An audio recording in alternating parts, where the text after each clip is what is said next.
tus ojos quiero ver, dame tus palabras, quiero hablar, dame tu parecer, dame tus pies, yo quiero ir, dame tus deseos para sentir, dame tu parecer.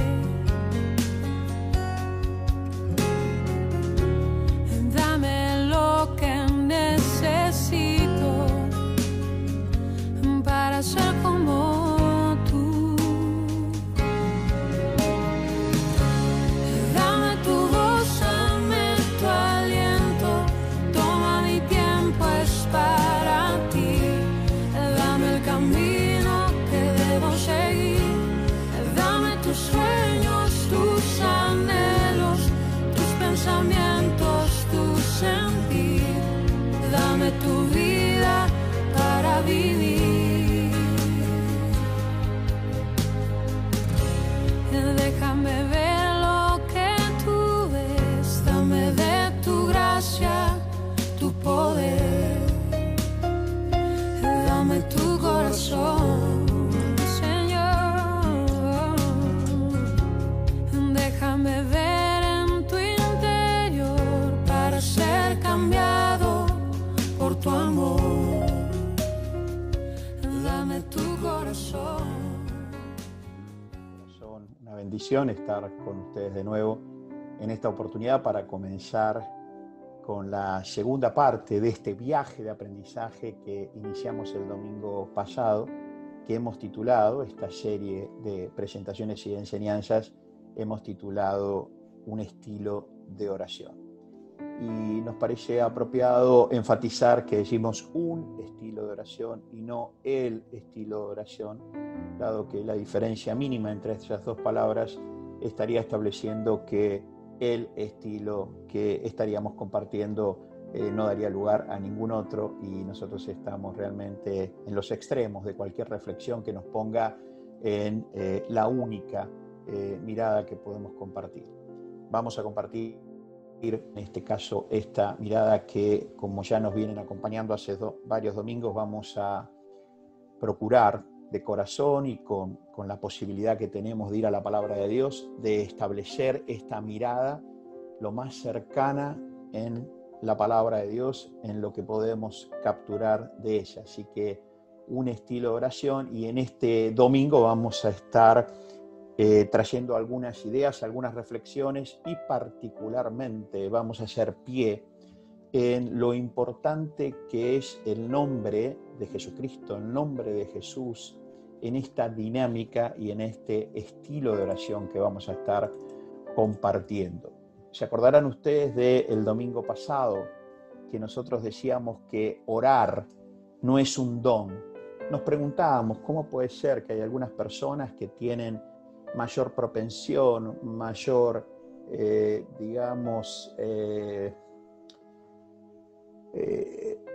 idea de la oración para incorporarla en su vida, y quizás algunos de nosotros no tanto. ¿Qué pasa con algunas personas que quizás tienen una relación con la oración más diaria, más cotidiana, más habitual, más natural, si bien es un tema espiritual? Y nos preguntábamos el domingo pasado, ¿será que la oración es un don que algunos tienen y otros no?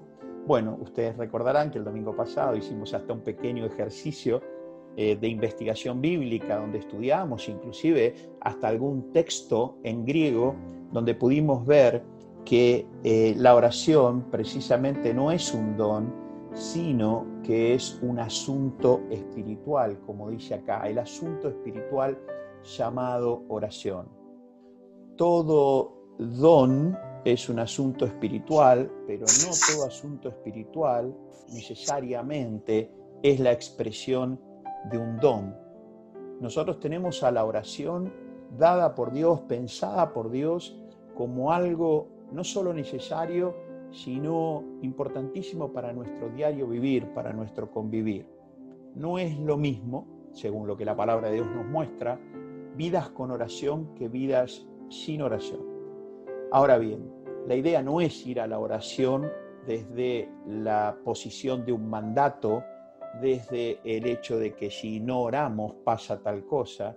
Queremos enfatizar lo que pasa cuando oramos. No necesariamente el gran aprendizaje se da por ver lo que pasa cuando no lo hacemos. Eso la mayoría de nosotros probablemente tenga muy presente y muy claro qué pasa cuando no hacemos ciertas cosas, no solamente en el campo espiritual, sino en la vida misma, cuando hay cosas que nosotros podemos intuir inclusive que son necesarias y sin embargo no lo hacemos con esa inclinación de reconocimiento de lo importante que es hacerlo. Ejemplo, en la alimentación. Nosotros podemos reconocer, intuir que alimentarnos de una manera es mejor que alimentarnos de otra y no siempre nos alimentamos de esa manera que creemos. Bueno, en los asuntos espirituales pasa algo parecido. Nosotros, como tenemos de alguna manera ánimo de espiritualidad, los seres humanos aún en nuestra parte corporal y material tenemos la necesidad de introducirnos en conversaciones, en ámbitos, en la mirada espiritual de la vida. Bueno, nosotros también nos damos cuenta que hay algunas cosas que pueden ser más necesarias que otras. Bueno, una de ellas es la oración. Y como mostramos en esta placa, la oración es un asunto espiritual. Y ustedes también se acordarán que el domingo pasado vimos una historia juntos. Vimos la historia de un profeta llamado Elías y la historia de un rey que recibió a este profeta Elías y este rey llamado Acab. Y Elías le dijo que no iba a llover por 3 meses. Acab, como aprendimos el domingo pasado, no estaba haciendo las cosas bien, ya hacía tiempo, se había alejado de los caminos de Dios, ya venía como en una cuestión generacional, donde su padre y sus mayores ya venían alejados de los preceptos, de la idea, del corazón de Dios para su pueblo. Y entonces cuando viene el profeta y le dice, Acab, no va a llover por 3 años, no va a llover por mucho tiempo, esos fueron los años que no llovió. Estos fueron tiempos que después se sucedieron, inclusive esta sequía generó hambruna, y vimos también cómo Dios cuidó al profeta y lo hizo alojarse primero en un arroyo, en un lugar donde podía tomar agua y comer. Cuando eso se secó, le dijo que se vaya a otro lugar, que era Sarepta, otro lugar, y dijo, una viuda te va a recibir, lo cual era culturalmente muy raro, porque las viudas no hacían este tipo de cosas, pero desde el punto de vista estratégico fue maravilloso esto, porque ¿quién iba a buscarlo al profeta en la casa de una viuda? Entonces, él llegó, la mujer se estaba dejando morir con el hijo, si ustedes se acuerdan, el profeta le pide agua, después le pide que le haga un pan, y la mujer le dice, pero si apenas me queda un poco de harina y aceite, si yo voy a hacer esto para darle a mi hijo y a mí dejarnos morir, ¿cómo te voy a dar a vos primero? Y él le dijo, andá, hacelo, porque una vez que lo hagas, nunca te va a faltar la harina y el aceite. Bueno, la mujer lo hizo y durante mucho tiempo la harina y el aceite nunca menguaron y pudieron estar alimentados. ¿Qué vimos en ese relato? Lo que vimos es un flujo. Pudimos ubicar un flujo que tenía que ver con 3 elementos: la confianza, la acción y la manifestación del poder de Dios. Dios siempre hace su parte y espera que nosotros hagamos la nuestra. Dios espera que nosotros confiemos y vayamos a la acción, y Él libera su poder sanador, creativo, reconstitutivo. Decíamos el domingo pasado, como no solo la reconstitución de los seres humanos tiene que ser biológica y física, sino también es necesario que sea una reconstitución, una regeneración, una reconstrucción de naturaleza espiritual. No solo Dios se encarga de esa parte biológica, sino espiritual, y muchas veces el accionar de Dios en la vida de las personas tiene que ver con este tipo de movimientos de naturaleza espiritual para que en lo físico, en lo biológico, en lo material, en lo externo se pueda manifestar. Entonces vimos a Elías, este profeta de Dios, confiando, tomando las acciones que Dios le dijo. Vimos a la mujer, a la mujer de Sarepta, la viuda, confiando en este hombre que le estaba diciendo la palabra de Dios para ella particular. Vieron que aprendimos algún domingo, Dios nos da la palabra de Dios en general y después nos va a ir dando aquellas señales, aquellas cuestiones particulares para nuestro devenir. Entonces tenemos a este profeta, Elías, confiando y accionando, tenemos a esta mujer confiando y accionando y el poder de Dios manifestándose. Y nos hallamos en el flujo que decíamos es un flujo donde nosotros tenemos, ¿se acuerdan? Confianza, tenemos acción, tenemos poder en manifestación, se establece un círculo virtuoso en la medida que nosotros vamos aprendiendo a confiar y más confiamos, nuestras acciones son naturales. Nuestras acciones no tienen ese peso de la obligación, ese peso de la carga, ese peso que muchas veces imponemos los hombres a otras personas. Más que nunca y más que nada, en el ámbito espiritual, en la relación con Dios, nuestras acciones tienen que ser acciones livianas, pero con peso específico espiritual. Tienen que ser acciones que surgen de la confianza. Entonces, cuando tomamos esas acciones que surgen de la confianza, Dios abre como las ventanas de los cielos, y esto es algo que lo dice la palabra de Dios, para poder derramar, así como se derrama la lluvia para que caiga en la tierra y esa tierra genere fruto. Cuando nosotros confiamos en nuestro corazón, cuando nosotros empezamos a ir despacito, día a día, momento a momento, llevando a cabo esas acciones, Dios derrama, libera, acciona con su poder. La pregunta que nos hacíamos el domingo pasado era, ¿qué tenemos en el centro, en el corazón de este flujo? Y veíamos que el corazón de este flujo de confianza, acción y poder tenía que ver con la oración. Tenía que ver con la vida de oración. Cada vez que ustedes quieran indagar, profundizar en la historia de la palabra de Dios, desde Génesis 1.1, Apocalipsis 22.21, ahí es donde empieza. En Génesis 1.1, Apocalipsis 22.21, si ustedes quieren profundizar en buscar qué sucedió cuando hombres, mujeres, comunidades, pueblos, ¿se acuerdan que decíamos el domingo pasado? Cuando el pueblo de Dios en el Antiguo Testamento confiaba y tenía que enfrentar ciertas situaciones bélicas, porque los pueblos que lo rodeaban querían conquistarlo, y ellos le decían a Dios, Dios, ¿qué hacemos? Y Dios les decía, no hagan nada, yo me encargo, quédense quietos. Bárbaro, nos quedamos quietos. O hubo otros momentos que Dios les dijo, tomen sus armas, tomen sus caballos, alisten al pueblo y vayan a pelear. Y el pueblo iba. Ahora, ¿saben qué? Y es sorprendente, cada vez que el pueblo de Dios iba a pelear para defender su territorio, su familia, sus derechos, contra la agresión salvaje, la agresión de los pueblos que atacaban a Dios en el Antiguo Testamento eran salvajes. Salía el pueblo a pelear y ¿saben qué sucedía? No había una sola muerte en esa batalla del pueblo de Dios. Porque Dios iba adelante, los cubría por atrás y a ambos costados.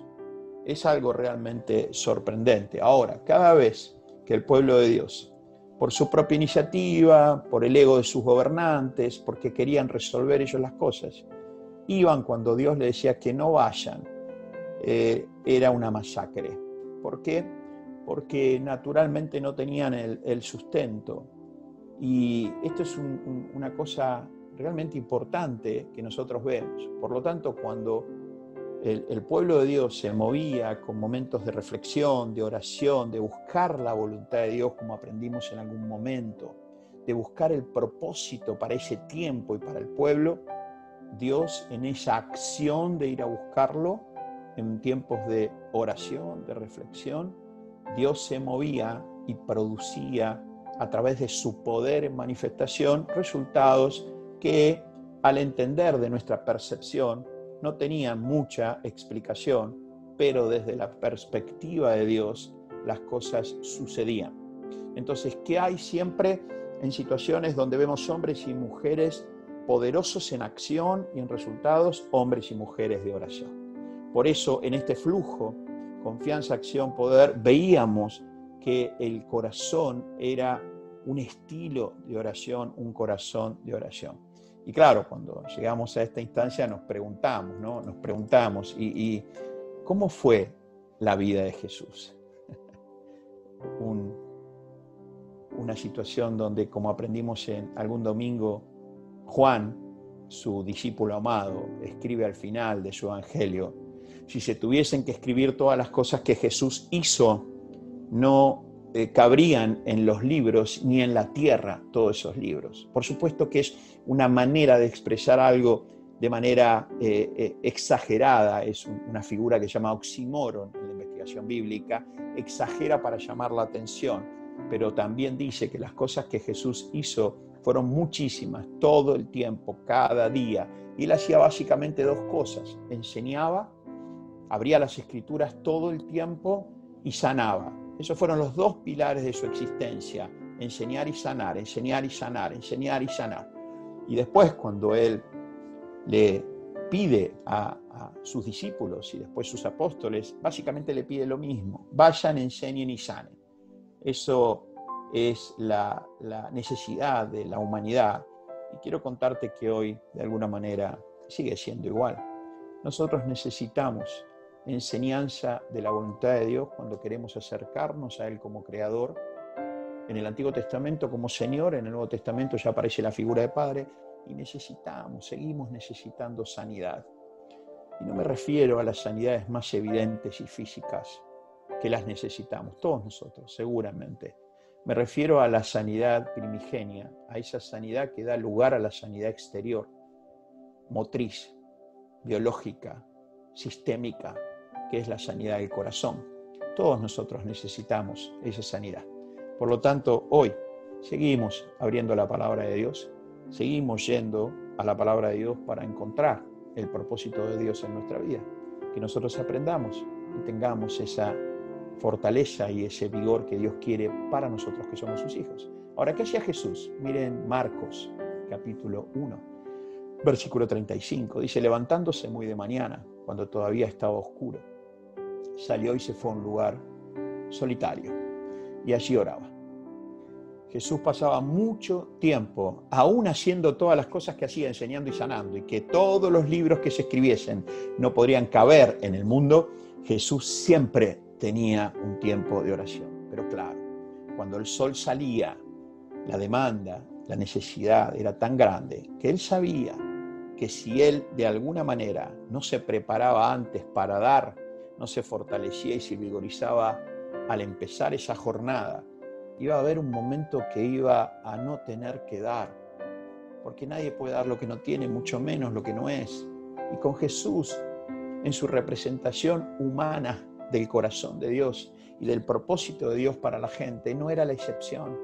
Por eso Jesús se levantaba muy de mañana. Algunos textos dicen que se levantaba en la noche profunda. La noche profunda es el momento de mayor profundidad en la oscuridad de la noche. Y es un momento muy particular porque es el momento donde es la máxima profundidad de la noche y donde segundos después comienza a amanecer. Bueno, probablemente Jesús tuvo muchas noches profundas de oración, levantándose muy de mañana, donde todavía estaba oscuro. Algunos textos dicen profundamente oscuro. Salió y se fue a un lugar solitario. Y apenas el sol salía, ya lo venían a buscar. Claro, yo cuando leo esto me pregunto, ¿no? Y en este proceso que estamos juntos aprendiendo, ¿qué oraba? ¿Cómo oraba Jesús? ¿Alguna vez ustedes se preguntaron, primero, si Jesús oraba? Y segundo, una vez que puedo ver esto de que Jesús podría orar, me pregunto, ¿qué oraba?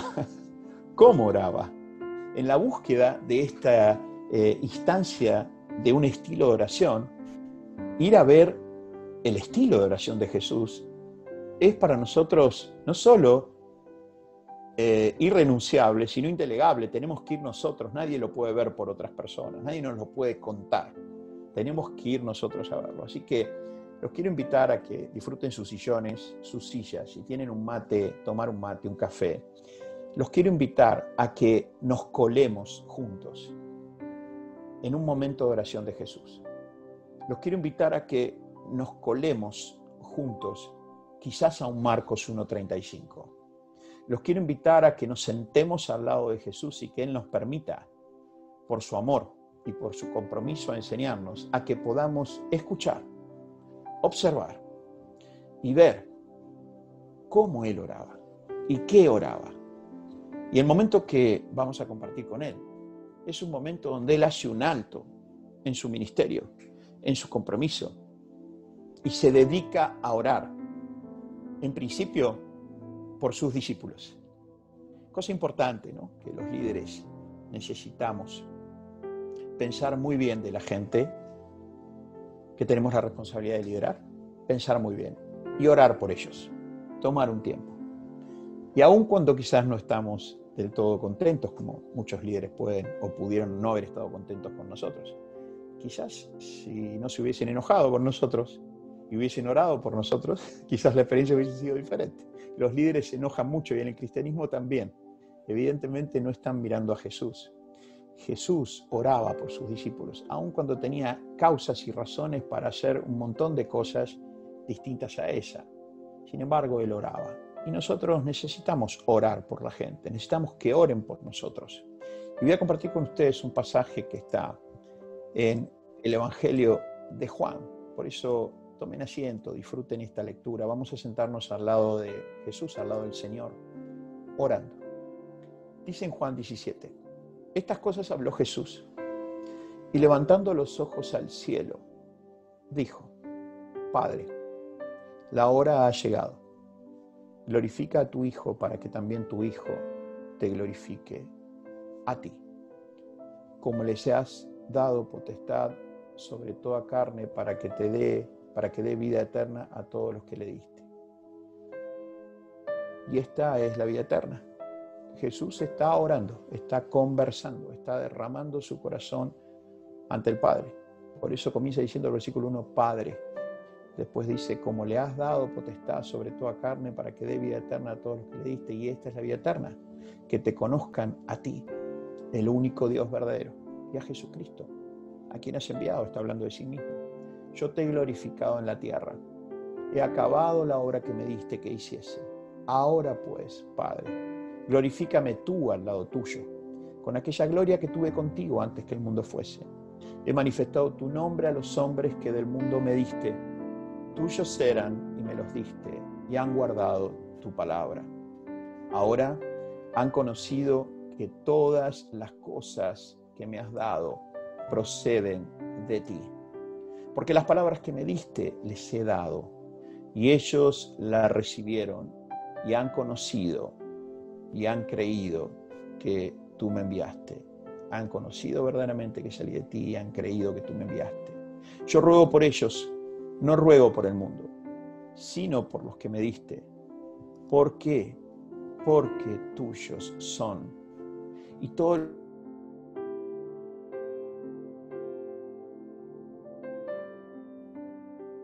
están en el mundo.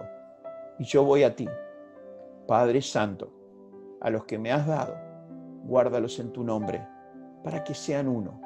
Miren cómo la oración va girando ahora. Primero, una oración que se basa en el espacio de relación del Hijo con el Padre, de gratitud, de reconocimiento, de recordar el propósito de lo hecho. Y ahora Jesús se toma un tiempo para orar por los suyos. Y dice, todo lo mío, 10, es tuyo, versículo 10, todo lo tuyo mío, y he sido glorificado en ellos. Y ya no estoy en el mundo, mas estos están en el mundo. Y yo voy a ti, Padre Santo, a los que me has dado, guárdalos en tu nombre para que sean uno así como nosotros. Cuando estaba con ellos en el mundo, yo los guardaba en tu nombre. A los que me diste, yo los guardé. Y ninguno de ellos se perdió, sino el hijo de perdición, referido a Judas, quien lo traicionó, para que la escritura se cumpliese. Por favor, acérquense al corazón del Señor. Él está orando a su Padre, probablemente en esa noche profunda. Para colmo, acabamos de descubrir juntos que esta oración está realizándose momentos antes a que Él termine su ministerio, sea de alguna manera sacrificado, crucificado y terminando con su misión con la muerte misma. Él sabía este plan, no era una sorpresa para él, pero emocionalmente este es un momento muy particular. Versículo 13, pero ahora voy a ti y hablo esto en el mundo para que tengan mi gozo cumplido en sí mismo. Yo les he dado tu palabra y el mundo los aborreció, porque no son del mundo, como tampoco yo soy del mundo. No ruego que los quites del mundo. Padre, no ruego que los quites del mundo, sino que los guardes del mal. No son del mundo, como tampoco yo soy del mundo. Santifícalos, apártalos, toma cuidado de ellos en tu verdad. Tu palabra es verdad. Como tú me enviaste al mundo, así yo los he enviado al mundo. Y por ellos yo me santifico a mí mismo, para que también ellos sean santificados en la verdad. Mas no ruego solamente por esto, y atentos porque esto que vamos a ver ahora es de naturaleza espiritual y escalofriante en cuanto a cómo nos atraviesa estas palabras de Jesús orando, porque ahora ya no va a orar por sus discípulos con el cual él había tratado, sino miren lo que dice ahora: mas no ruego solamente por estos, sino también por los que han de creer en mí por la palabra de ellos. Quiero contarte que en esta oración de hace unos 2000 años atrás de Jesús, probablemente en esa mañana oscura, no solo oró por los que él tenía el cuidado, sino también oró por vos y por mí. Porque esa secuencia de aquellos que van a creer por la palabra de ellos llega a este momento. Ellos eran sus discípulos, sus apóstoles, y ellos hablaron a otros, y estos otros a otros, y estos otros a otros, hasta que vos y yo llegamos a la posibilidad de escuchar su palabra. Después cada uno de nosotros elegimos en nuestro corazón qué hacer con ella, pero hubo una oración, quiero decírtelo, quisiera que lo puedas recibir y guardar en tu corazón. Hubo una oración que se efectuó en una mañana oscura hace miles de años, para que vos y yo hoy, en este momento, en este día, en este tiempo, estemos escuchando la palabra de Dios. Mas no ruego solamente por esto, sino también por los que han de creer en mí por la palabra de ellos, para que todos sean uno como tú, oh Padre, en mí y yo en ti, que también ellos sean uno en nosotros, para que el mundo crea que tú me enviaste. La gloria que me diste, y Jesús va a ir terminando su oración, su corazón derramado en un contexto de relación. La gloria que me diste, yo les he dado, para que sean uno, así como nosotros somos uno. Yo en ellos y tú en mí, para que sean perfectos en unidad, para que el mundo conozca que tú me enviaste y que los has amado a ellos como también a mí me has amado. Padre, miren una y otra vez, Jesús dirigiéndose, haciendo foco con su corazón y sus ojos, como decía al principio, alzando los ojos al cielo, allá donde está la solución, y sacándolos de la tierra, donde suelen estar los problemas, allá. Dice, yo en ellos y tú en mí, para que sean perfectos en unidad, para que el mundo conozca que tú me enviaste y que los has amado a ellos también, como a mí me has amado. Padre, aquellos que me has dado, quiero que donde yo estoy, también ellos estén conmigo, para que vean mi gloria que me has dado, porque me has amado desde antes de la fundación del mundo, igual que a vos y a mí. La palabra de Dios dice que cada uno de nosotros fue pensado por Dios. Fue pensado por Dios. Padre justo, el mundo no te ha conocido, pero yo te he conocido. Y estos han conocido que tú me enviaste. Y les he dado a conocer tu nombre, y lo daré a conocer aún, para que el amor con que me has amado esté en ellos y yo en ellos. Hemos compartido juntos unos simples minutos al lado del Señor. Hemos orado con Él. Es como si Él hubiese estado derramando su corazón y orando, y que nosotros hubiésemos compartido ese momento. A mí me interesa personalmente, y seguramente a cada uno de ustedes también le interese profundizar algunas cualidades de este estilo de oración, cómo ese corazón se va organizando, se va armando, para poder llegar a tener un corazón que sea el centro en una relación para que, andando en confianza, tomando acciones y permitiendo que Dios sea Dios, libere su poder. Bueno, vamos a avanzar en eso en esta tarde. Y vamos a comenzar viendo que la palabra de Dios nos muestra algunas cualidades en este corazón y estilo de oración. Lo primero que quisiera recordar es esto de que la oración necesita ocurrir en una relación. No es una oración aislada. Jesús toma el tiempo para estar en un espacio solitario, para no ser molestado o distraído por el entorno, pero ese estado solitario es para estar en relación con el Padre. Las cualidades se desarrollan en una relación. Cristianismo, y me gustaría más hablar de cristiandad que de cristianismo, me gustaría mencionar que cristiandad es una cuestión de relación, no de religión, no de etiqueta. Hemos tomado la decisión de generar este espacio que llamamos Palabra y Vida, no denominacional. Tenemos en este espacio personas que se van acercando, que se van sumando y que nos van preguntando si para poder participar hay que de alguna manera compartir cierto núcleo de prácticas o de fe o de tradición, de manera de hacer las cosas, a eso me refiero. Y nuestra respuesta es que no. Ni siquiera la palabra es condición, pero sí lo que le pedimos a las personas es que compartamos este espacio desde el interés de aprender la palabra de Dios y de poder, al aprender la palabra de Dios, acercarnos al corazón de Dios, del Señor, y poder acercarnos a los asuntos espirituales y ver cuál es el propósito de Dios para nuestras vidas. Y por eso en este espacio tenemos hermanos y hermanas de distintos lugares, de espacios que vienen de una práctica católica, de una práctica evangélica. Cada vez tenemos más personas que se suman diciendo: yo no vengo ni de un lado, ni del otro, ni de otro, pero tengo interés de los asuntos espirituales. Me interesa conocer de Dios. Así que en este sentido, quizás lo más importante en esta enseñanza que estamos presentando es que la oración ocurra en un contexto de relación. Oración sin relación no es sustentable. Oración sin relación no es sustentable. Oración sin relación probablemente pueda ser motivada y disparada por mandatos o por compromisos desde el propio interés personal, el propio ego.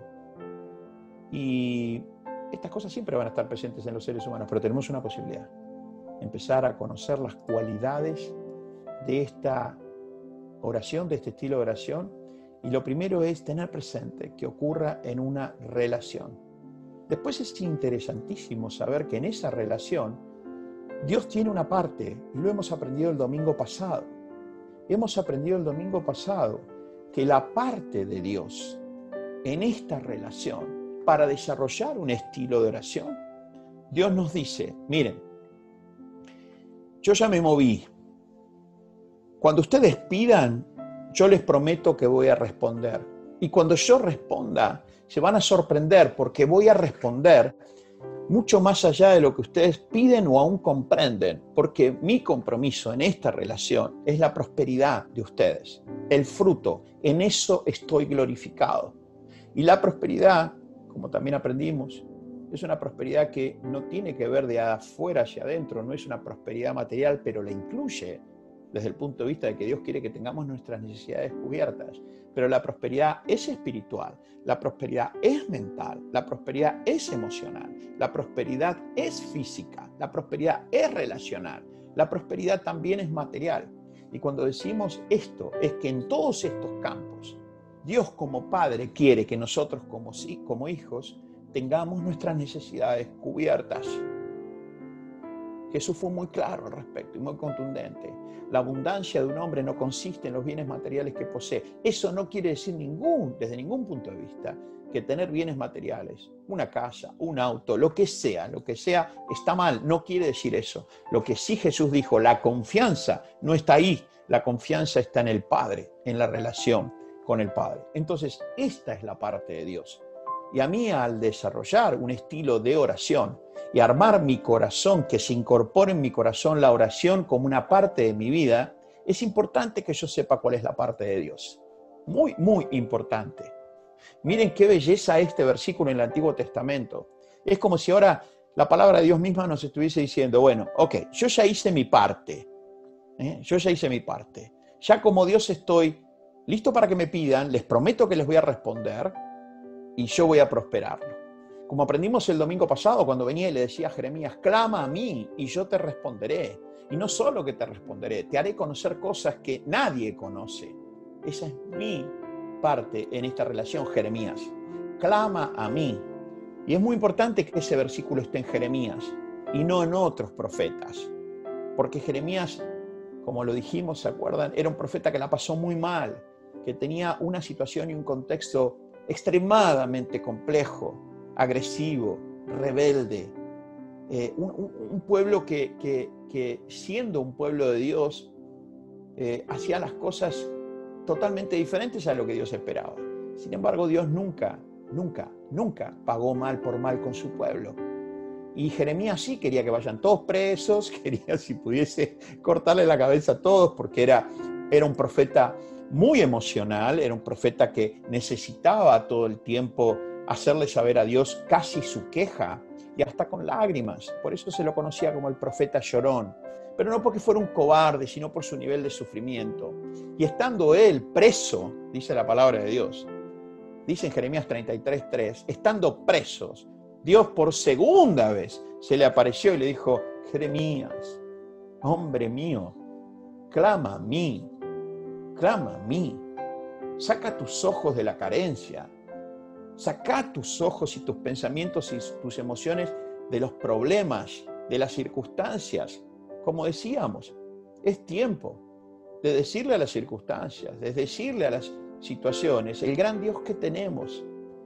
Dios le estaba diciendo a Jeremías, contale a las circunstancias el gran Dios que tenés y no me cuentes más los grandes problemas que tenés, porque vas a seguir atado y empantanado internamente. Entonces Jeremías cuenta su experiencia. Cuando Dios le dice, clama a mí, ese es el pedido, yo te responderé, esa es la promesa. Y aparte, te voy a responder más allá de lo que vos me pedís o me entendés. Entonces Dios haciendo su parte, fíjense lo que dice 2 Crónicas 7:15. Ahora, y quisiera por favor que procuremos meternos en ese silbo apacible, en esa voz suave de Dios diciéndote a vos y a mí, ahora, mira, entendiste que yo estoy dispuesto a que cuando me pidas, necesito que me pidas, yo ya estoy armado para poder responderte, te prometo que te voy a responder y te voy a responder mucho más allá de lo que vos pedís o entendés.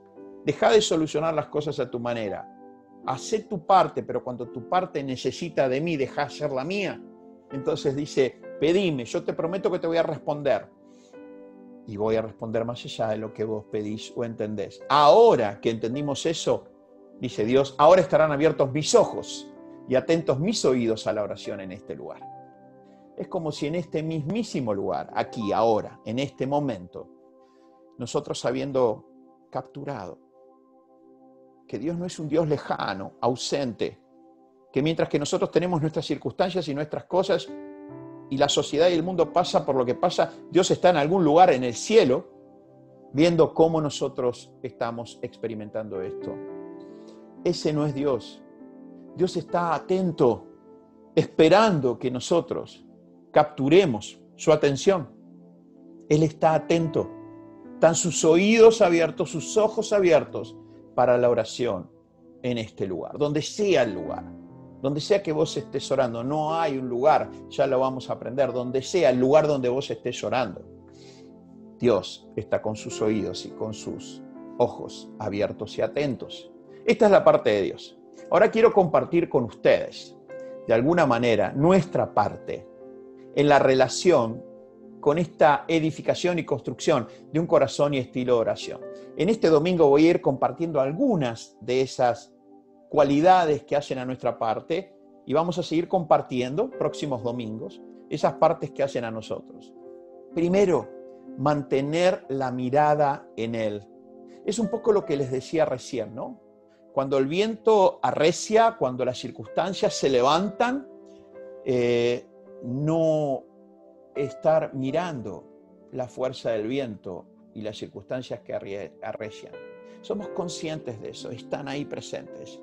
Recuerden lo que le pasó a Pedro cuando lo aprendimos en algún momento. Jesús le dice, ven. Él baja de la barca, comienza a caminar sobre el agua como estaba caminando Jesús, y en un momento dice el texto que Pedro, al ver el fuerte viento, o sea, él iba caminando hacia Jesús, y en un momento el viento se cruza y él lo que hace es gira hacia el viento. Y al girar hacia el viento se empezó a hundir. Y Jesús le dice, ¿pero qué pasó? Si venías hacia mí, habías confiado en mí, habías tomado acción, mi poder se estaba liberando para que vos camines sobre el agua, igual que yo. Miren el flujo este.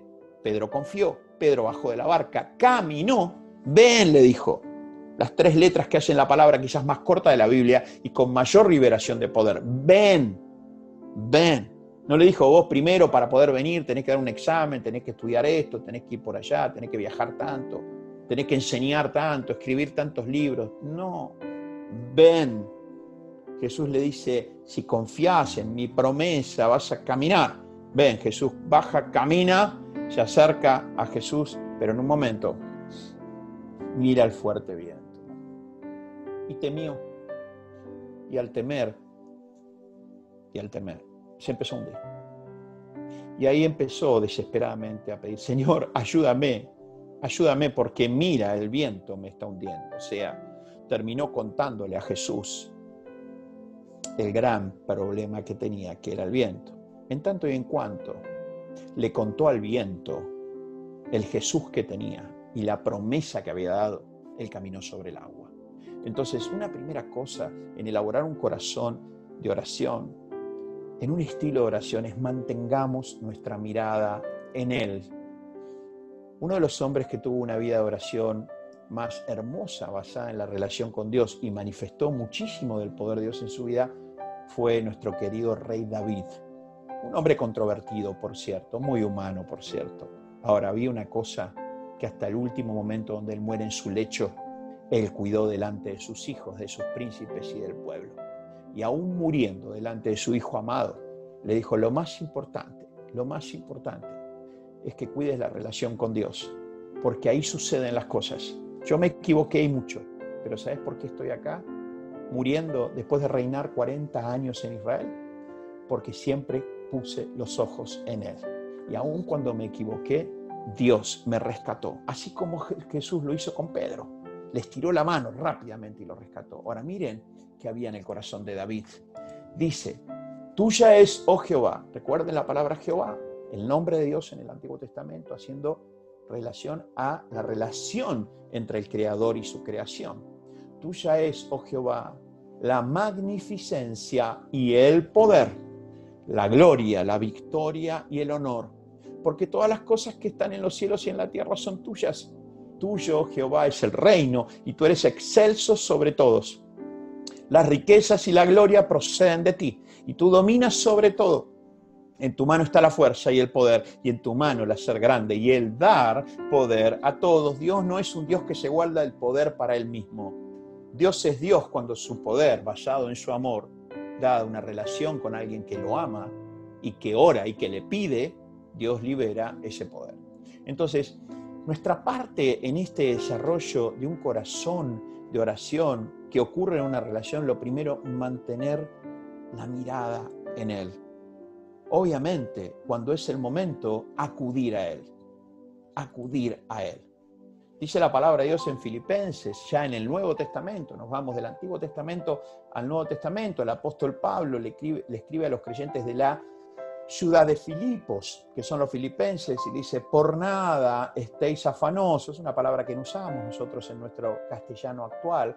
Afanosos es aquellas personas cuando nos ocupamos al punto tal de preocuparnos desmedidamente, donde nuestros nervios van adelante, no la confianza, donde nuestras acciones son una reacción a nuestro estado nervioso, a nuestro trasfondo emocional. Por nada estéis excesivamente, desmedidamente preocupados. Antes bien, en todo, mediante oración y súplica, la idea de oración es ese corazón derramado en una relación, y súplica quiere decir pedidos específicos. En un contexto de oración, hagan pedidos específicos con acción de gracias. Mediante oración y súplica con acción de gracias, sean dadas a conocer vuestras peticiones delante de Dios. Entonces, miren qué interesante estas dos cosas que estamos aprendiendo. Mirada en Él y acudir a Él. Mirada en Él, yo sé quién es Dios. Más allá de la circunstancia que esté sucediendo, Dios es más grande que esas circunstancias. Dios es más grande que este problema. Dios es Dios. Y entonces acudo a Él. Una vez que nosotros acudimos a Él, claro, viene la gran pregunta que está acá a la derecha, ¿no? La gran pregunta, bueno, ¿y cómo acudo? ¿Cómo es esto de acudir a Él? Al ver la oración de Jesús, nosotros vimos muchas cosas. Vimos cómo se acerca desde el corazón de amor de un hijo a un padre que ama. Vimos cómo hubo gratitud, reconocimiento, cómo Jesús derramó su corazón, cómo Jesús en un momento oró por otras personas, cómo Jesús fue específico cuando le dice, te pido, no por esto solamente, sino por los que van a venir. No, ¿sabes qué, Padre? No te pido que los quites del mundo. Me encanta esta parte de Jesús, porque cuántas veces nosotros en relaciones que a veces no están funcionando tan bien, o tenemos alguna discusión, o en alguna organización, en una empresa, he escuchado yo personas en empresas que me han dicho en algún momento, ¿sabes qué? No sé cómo sacármelo de encima. Escuchen esto, ¿no? Sacármelo de encima, como sacarlo de ahí.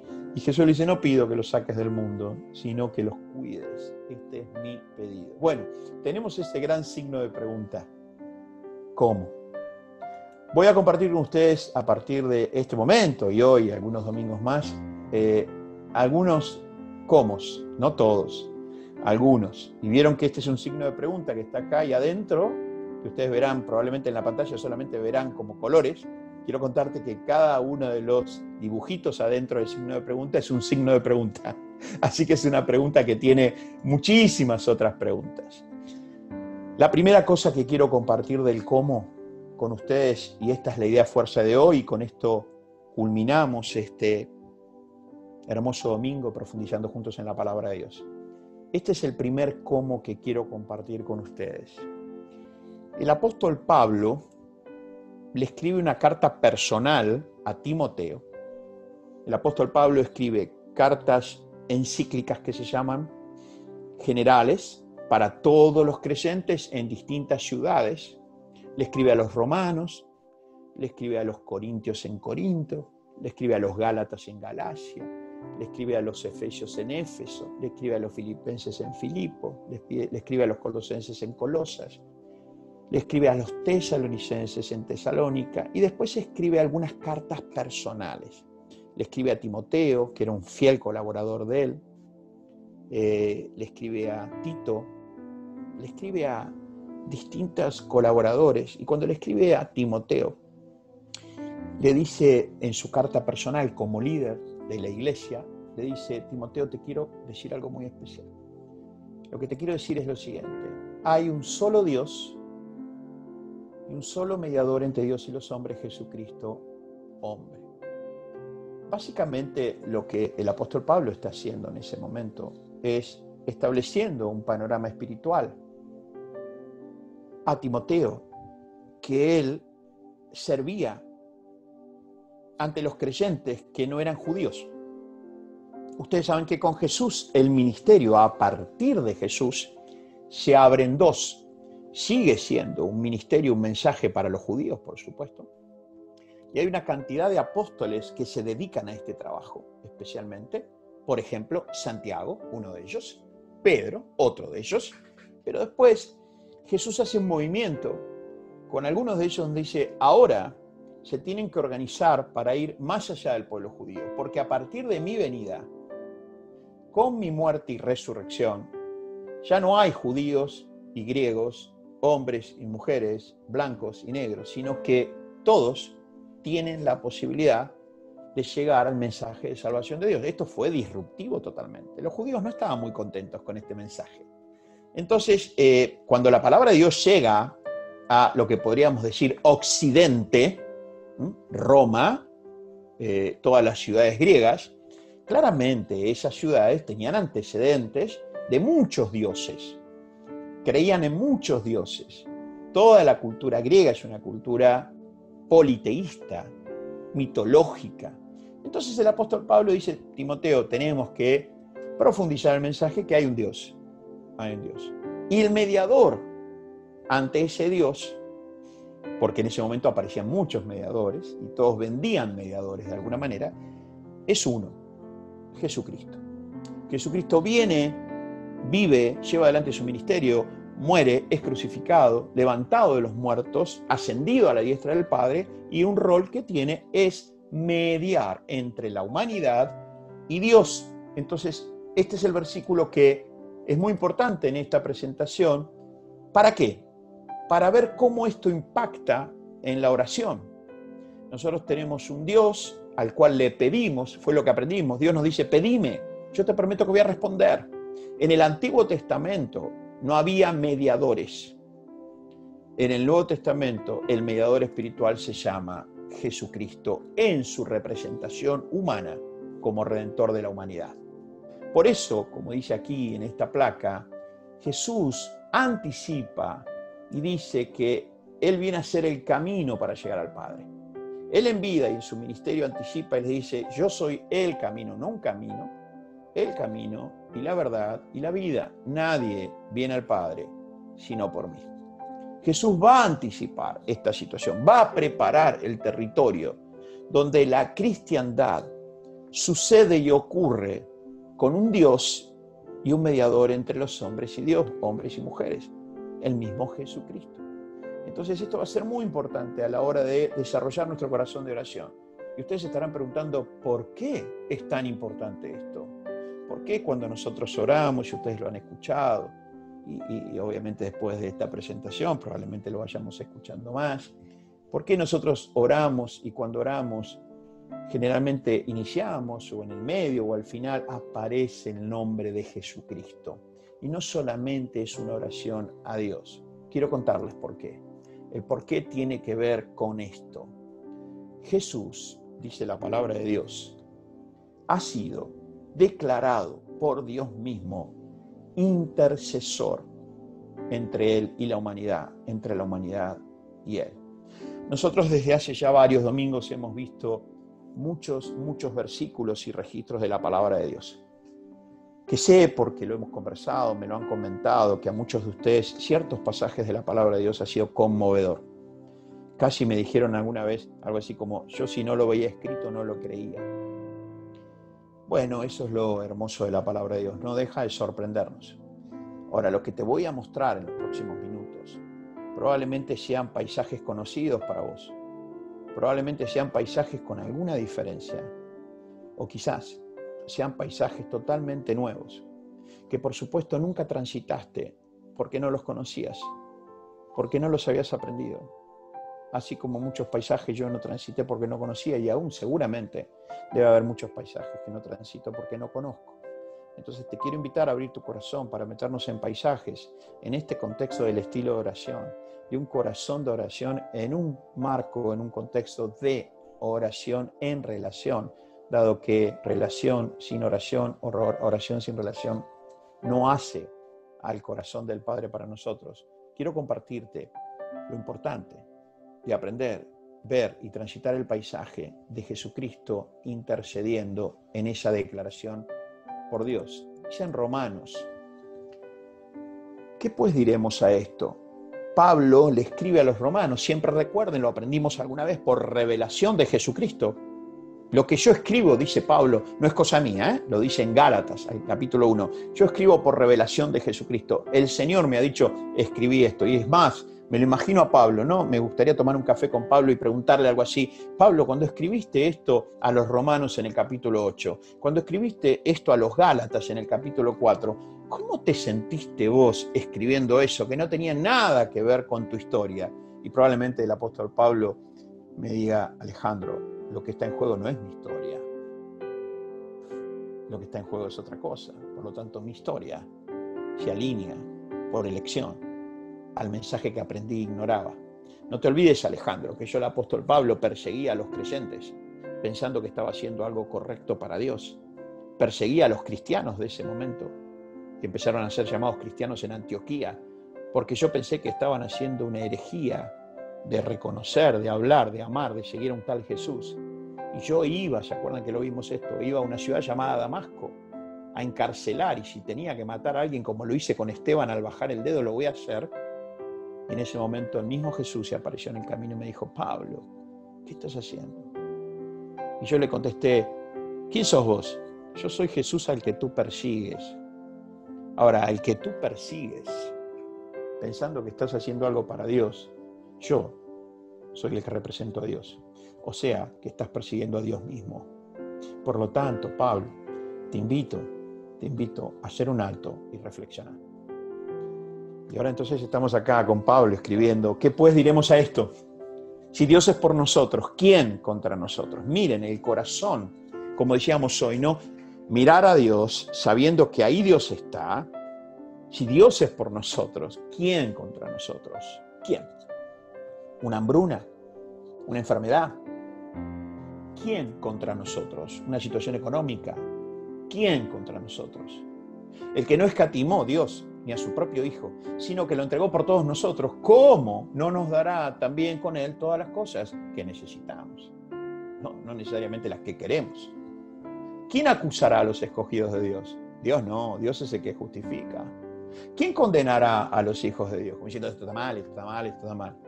Cristo no. Cristo es el que murió por nosotros.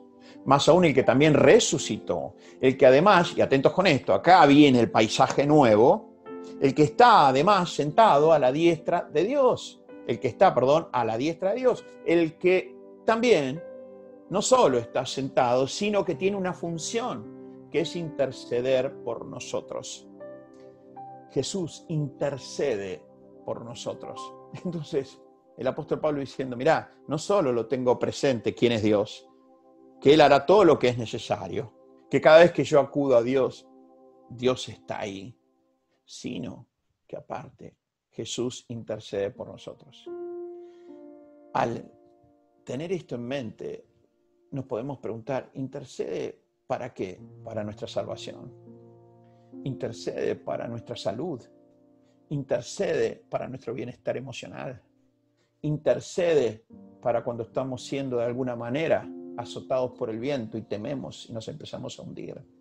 Intercede cada vez que nosotros necesitamos. Ahora, claro, como una de las cosas más maravillosas de la cristiandad es el libre albedrío, Dios necesita que pidamos, que acudamos a Él.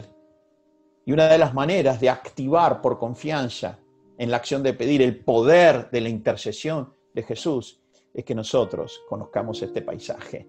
Muchas veces me he preguntado y muchas veces me han preguntado: ¿por qué a veces los cristianos tenemos más carencias en nuestros caracteres, en nuestras relaciones, en nuestras inestabilidades emocionales? Teniendo todo esto, probablemente habrá muchas respuestas, pero probablemente una de ellas que sea ineludible es que hemos tenido más religión que relación. Hemos tenido más organización de hombres respecto a Jesús que relación con Jesús quien intercede. Entonces, en la medida que nosotros empezamos a relacionarnos con estas verdades espirituales que la palabra de Dios nos muestra, nosotros empezamos a ver cosas diferentes. Jesús intercede. Y nos dice la palabra de Dios que como Él intercede, le pidamos a Él en su nombre. Y este es otro de los paisajes que quiero compartir con ustedes para que puedan, de corazón se los pido, abrir sus corazones y sus oídos para al menos escucharlo. Yo jamás les voy a pedir a ustedes que me crean, jamás. Hay que creerle a Dios, no a ninguna persona. Lo que sí, es bueno que entre las personas nos escuchemos. Yo no pido que me creas, sí te pido por un momento que me escuches lo que te voy a decir, que va a referirte al paisaje de la palabra de Dios. Una vida de oración sin tener presente a Jesucristo como intercesor quita la posibilidad, limita la posibilidad de que el poder de Dios se manifieste. Y otra cosa, una vida de oración, por más dedicada que sea, por más reservada que sea, por más que alejada que sea, por más que le dediques horas de oración, si no aparece en nuestra oración esto que te voy a mostrar ahora, nuestras oraciones no pasan de nuestros techos. Si alguna vez viviste la experiencia, yo la viví, te lo quiero contar, que mis oraciones yo sentía que no pasaban de los techos. Y una de las cosas era que yo tenía relación con la práctica, no con la fuente y con el intercesor. Y otra de las cosas que aprendí cuando mis oraciones no pasaban del techo fue esto que quiero compartir con ustedes. Simplemente lo voy a leer y ustedes mismos van a poder apreciarlo. Dice la palabra de Dios en en Juan, capítulo 14, versículos 13 y 14. Jesús enseñando, Jesús poniendo los fundamentos de lo que va a ser la cristiandad, de lo que va a ser un estilo de vida. Cristiandad no es religión. El cristianismo puede ser religión. Cristiandad es una realidad del corazón. Todo lo que pidieres al Padre en mi nombre, lo haré. Para que el Padre sea glorificado en el Hijo. Si algo pidieres en mi nombre, yo lo haré. Haré mi tarea de interceder. Juan 15, 16 dice, no me elegisteis vosotros a mí, sino que yo os elegí a vosotros. Miren, cada uno de nosotros hoy tenemos la posibilidad de creer, pero quiero contarte algo. Si estamos acá esta noche, o donde sea que hayas estado o estés, no te olvides de darle el crédito a Dios por la intercesión de Jesús, que estás ante la posibilidad de conocer el corazón mismo de Dios. Ahora, una vez que estás, Dios espera que creamos. No me elegiste vosotros a mí, sino que yo os elegí a vosotros. Yo os he puesto para que vayáis y llevéis fruto. Dios quiere en tu vida y en la mía una vida de prosperidad, fructífera. Y vuestro fruto permanezca, no hoy sí, mañana no, pasado más o menos. Permanezca, para que todo lo que pidieres al Padre en mi nombre, Juan 14, 13 y 14, en mi nombre, Juan 15, 16, al Padre en mi nombre, Él os lo dé. Juan 16, 23, segunda parte y 24. De cierto, o sea, no hay ninguna duda. Cuando Jesús decía de cierto, es que estaba confirmando la promesa. De cierto os digo que todo cuanto pidieres al Padre en mi nombre, os lo dará. Hasta ahora nada habéis pedido en mi nombre. Claro, hasta ese momento ellos no conocían, no sabían, no tenían a Jesús como intercesor. Hasta ese momento lo único que conocían ellos era un Dios, Señor, Creador, y se acercaban al templo y tenían personas a las cuales presentar sus ofrendas, pero no tenían esa relación como siervos con Dios. Y cuando tenían algo de ventana abierta, el gozo de poder siquiera decirle algo al Señor era tremendo. Ahora es distinto. De cierto os digo que todo cuando pidiereis al Padre en mi nombre os lo dará. Hasta ahora nada habéis pedido en mi nombre. Pedid, este es el tiempo, este es el momento, y recibiréis para que vuestro gozo sea cumplido. Y Colosenses 3:17. Ya no estamos hablando de Jesús en Juan. Muy importante esto que vamos a ver ahora. Ya no estamos hablando de Jesús en persona enseñando. Ahora estamos hablando del apóstol Pablo, que por revelación de Jesucristo le dice, en este caso, a los colosenses, a todos los creyentes, a todos los que amaban y amamos a Dios, nos va a decir algo que es puntual. Y quiero decirles, este es un paisaje que puede ser muy nuevo para algunos de ustedes. Quizás no tanto para otros, quizás nada para algunos de ustedes nuevo, pero necesitamos un horizonte compartido para que este poder liberado por Dios en la oración tenga las cualidades que la palabra de Dios nos pide. No lo estoy diciendo yo. Jesús está diciendo, cuando oren, pidan en mi nombre. Y el apóstol Pablo, que conocía el corazón de Jesús, miren lo que dice en Colosenses, y todo lo que hacéis, sea de palabra o de hecho, hacedlo todo en el nombre del Señor Jesús, dando gracias a Dios Padre por medio de Él. Entonces, Jesús intercede por vos, por mí, por nosotros. Y Dios nos dice, ahora, en este tiempo, cuando yo soy padre y ustedes son hijos, su pedido, que sigo manteniendo, que espero que hagan y que prometo que voy a responder con prosperidad y abundancia, las oraciones de ustedes necesitan, para que no queden en el techo, ser hechas en el nombre del Señor Jesús. Y esta última placa que quiero compartir con ustedes, después de haber dejado esta idea fuerza final, donde Jesucristo, a partir de su obra redentora, asume una función que es clave para nuestra existencia terrenal: tener un intercesor ante el Padre. Y en esa intercesión, su nombre es la diferencia.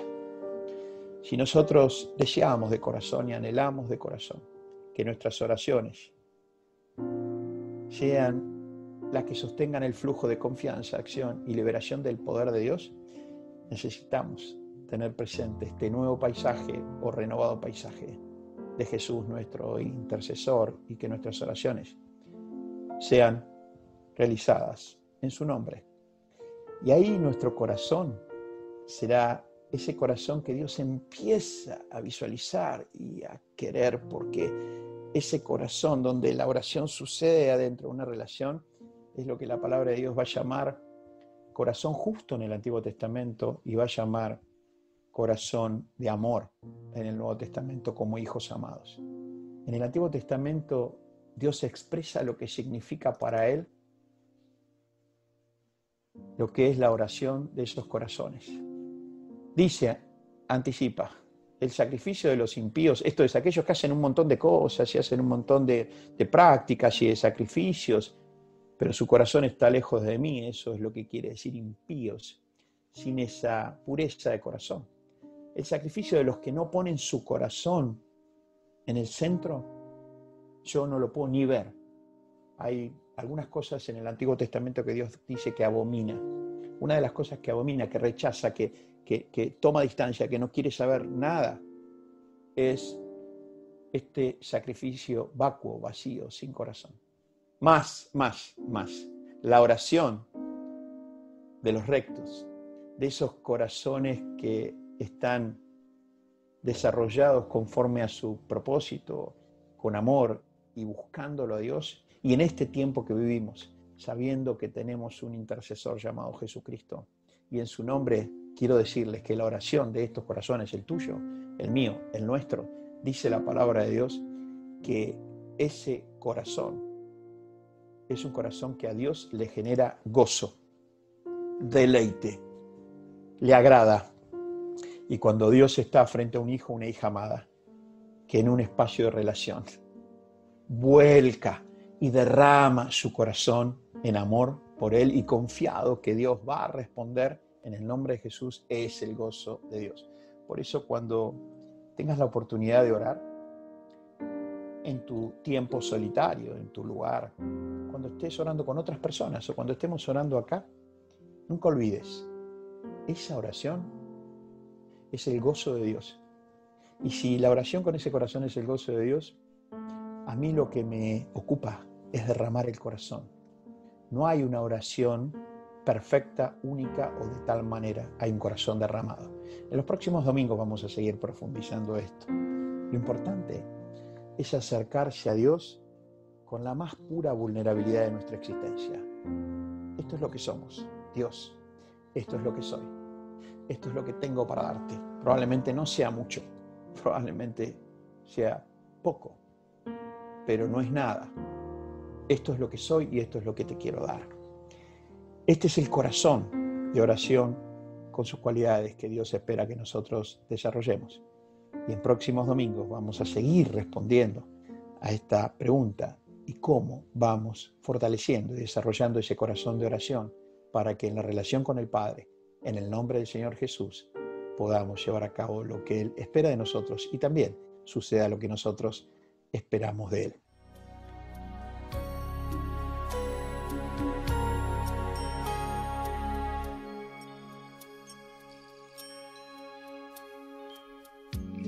Con manos vacías vengo a ti,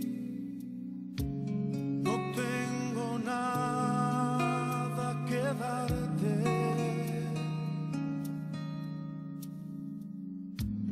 no hay nada de valor en mí.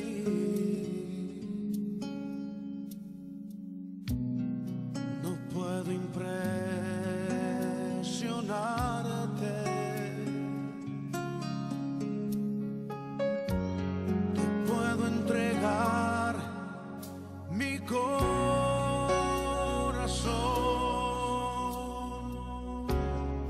pero saqué